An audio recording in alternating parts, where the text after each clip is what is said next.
Hi friends, welcome to the Rajarao talks. Carrier ఇది ఒక Hollywood movie. USA వాళ్ళది. తెలుగులో అయితే డబ్ చేసి రిలీజ్ చేశారు. ఇది ఒక యాక్షన్ అండ్ క్రైమ్ మిస్టరీ థ్రిల్లర్గా ఉంటుంది.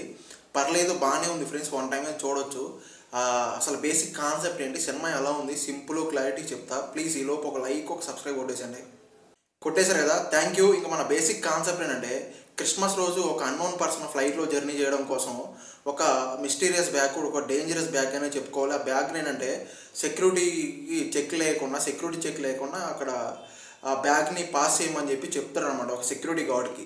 ఆ సెక్యూరిటీ గార్డు ఆ బ్యాగ్ని పాస్ చేశాడా లేదా, అసలు ఏం జరిగింది, పాస్ చేయకపోతే ఏం చేశాడు అనేది బేసిక్ కాన్సెప్ట్.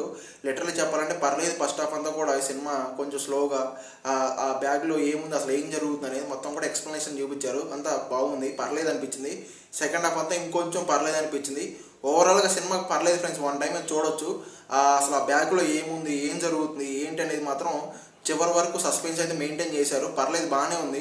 ఆ తెలుగు డబ్బింగ్ కానీ, ఆ బ్యాక్గ్రౌండ్ మ్యూజిక్ కానీ, వాళ్ళందరూ యాక్టింగ్ కానీ, ఆ సెక్యూరిటీ గార్డు యాక్టింగ్ కానీ, ఆ విలన్ యాక్టింగ్ కానీ, అసలు ఆ బ్యాగ్లో ఏం జరుగుతుంది ఏంటి అనేది లిటరల్లీ చాలా బాగా చూపించాడు. ఆ బ్లాక్మెయిల్ చేసే పర్సన్ ఎలా బ్లాక్మెయిల్ చేస్తాడు, ఎందుకు బ్లాక్మెయిల్ చేస్తారు, అంత బాగుంది ఫ్రెండ్స్. వన్ టైం అయితే హ్యాపీగా ఎంజాయ్ చేయొచ్చు. ఇంకా ఫ్యామిలీతో చూడొచ్చా లేదంటే ఒక చిన్న హగ్గు, ఒక రొమాన్స్ లైట్గా ఉంటుంది, అది ఓకే అనుకుంటే ఇంకా హ్యాపీగా ఫ్యామిలీతో చూడొచ్చు, నో ప్రాబ్లం. మిగతా అంతా కూడా రెస్ట్ అంతా కూడా ఆ క్రైమ్ అసలు ఏం జరుగుతుంది ఏంటి అనేది మొత్తం కూడా మనకి ఇంట్రెస్ట్గా వెళ్తూ ఉంటుంది, నో ప్రాబ్లం. హ్యాపీగా ఎంజాయ్ చేసేయండి. నా రివ్యూ నచ్చితే ఒక లైక్, ఒక సబ్స్క్రైబ్ కొట్టేసండి. Thank you.